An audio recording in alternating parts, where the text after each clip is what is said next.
SBI bank ఎవరైతే use చేస్తారో వాళ్ళందరికీ ఒక చిన్న బ్యాడ్ న్యూస్. ఎందుకంటే ఇప్పుడు ఎస్బీఐ నుంచి ఐఎంపీఎస్ ద్వారా ఎవరైతే వాళ్ళు ఆన్లైన్ ట్రాన్సాక్షన్ అనేది వాళ్ళు చేస్తారో వాళ్ళందరి పైన ఛార్జెస్ అనేది వెయ్యనుందన్నమాట.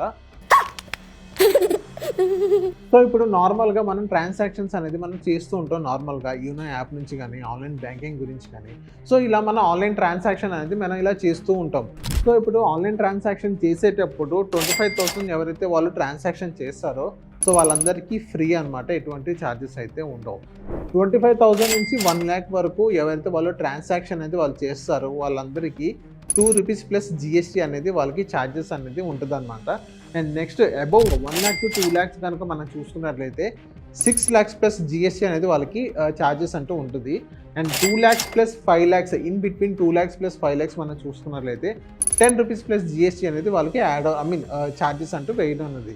ఇది ఎస్బీఐ ఇది కొత్తగా ఈ ఛార్జెస్ అనేది తీసుకురావడం జరిగిందనమాట. మీరు ఎవరైతే ఎస్బీఐ యూస్ చేస్తారో ఆన్లైన్ బ్యాంకింగ్ కానీ ఇంకోటి అంటే యూనో యాప్ నుంచి ఎవరైతే మీరు ట్రాన్సాక్షన్ అయితే మీరు అలా చేస్తారో వాళ్ళందరికీ ఈ రీల్ అనేది షేర్ చేయండి. And me friends and families ఎవరైతే ఎస్బీఐ బ్యాంక్స్ కానీ ఇలా యూస్ చేస్తారో వాళ్ళందరికీ రీల్ ఫార్వర్డ్ చేసి మా పేజ్ని ఫాలో అవ్వండి.